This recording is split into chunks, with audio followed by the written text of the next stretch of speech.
नमस्कार शेतकरी बांधवांनो, आज आपण ई पीक पाहणी DCS मोबाईल ॲपच्या मदतीने बांधावरची झाडे कशी नोंदवायची हे शिकणार आहोत. तर ई पीक पाहणी ही शासनाची अतिशय महत्त्वाची डिजिटल सुविधा आहे आणि यामध्ये शेतातील झाडांची अचूक नोंद करणे गरजेचे असते.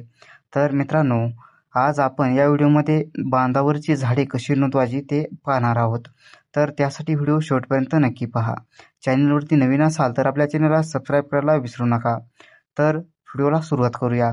तर मित्रांनो, सर्वप्रथम तुम्हाला गुगल प्ले स्टोअरवरून DCS म्हणजेच ई पीक पाहणी मोबाईल हे ॲप तुमच्या मोबाईलमध्ये इन्स्टॉल करायचे. इन्स्टॉल केल्यानंतर तुम्हाला तुमचा मोबाईल नंबर या ठिकाणी टाकून OTP व्हेरीफाय करून घ्यायचा आहे. OTP व्हेरीफाय झाल्यानंतर तुम्हाला तुमचे नाव, तालुका, जिल्हा अशी माहिती भरून लॉग इन करून घ्यायचं आहे. तर मित्रांनो, अशा प्रकारे तुम्ही लॉग इन करा. लॉग इन झाल्यानंतर तुम्हाला ई पीक पाहणी मेनू निवडा अशा प्रकारचं ऑप्शन दिसेल, तर त्याच्यावरती क्लिक करा. तर त्याच्यावरती क्लिक केल्यानंतर तुमचा आपल्या गट नंबरनुसार शेत निवडून घ्या. तर शेत निवडल्यानंतर शेताचा नकाशा सर्वे नंबर तुमच्या मोबाईल स्क्रीनवर दिसेल. तर तेथून आपल्या बांधावरील झाडांची माहिती टाकायची आहे. तर त्यासाठी बांधावरची झाडे जोडा, ॲड ट्री ऑन बाउंड्री हा पर्याय निवडा. तर हा पर्याय निवडल्यानंतर झाडाचा प्रकार निवडा. आंबा, चिकू, नारळ, चिंच, इतर झाडे. तर त्यानंतर प्रत्येक झाडाची या ठिकाणी तुम्हाला माहिती भरायची. तसेच झाडाचे नाव, झाडाची संख्या, लावलेले वर्ष, त्यानंतर त्याच्यापासून उत्पन्न सुरू आहे का, या सर्व माहिती तुम्हाला तिथे द्यायची. ही सर्व माहिती दिल्यानंतर झाडाचे फोटो मोबाईलने काढून अपलोड करायचे.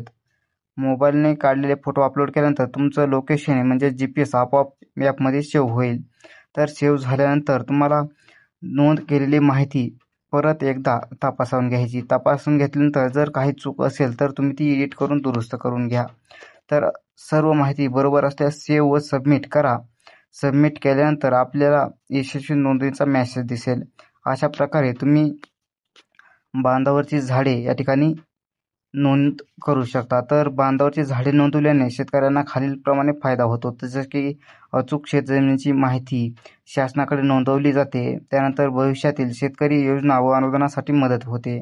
तसेच पीक विमा व कर्ज प्रक्रियेत पारदर्शकता राहते.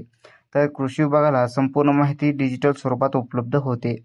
तर अशा प्रकारे तुम्ही बांधावरची झाडे नोंदवू शकता. तर मित्रांनो, अशीच उपयुक्त कृषीविषयक माहिती मिळवण्यासाठी आमचा चॅनल सबस्क्राईब करा, लाईक करा आणि शेअर करा. ही ई पीक पाहणी DCS ॲपद्वारे बांधावरची झाडे नोंदवणे अगदी सोपे आहे. चला तर मग आजच आपल्या शेतातील झाडांची नोंदणी पूर्ण करून घ्या. शासनाच्या या डिजिटल उपक्रमात सहभागी व्हा. तर भेटूया पुढच्या नवीन व्हिडिओमध्ये. तोपर्यंत धन्यवाद.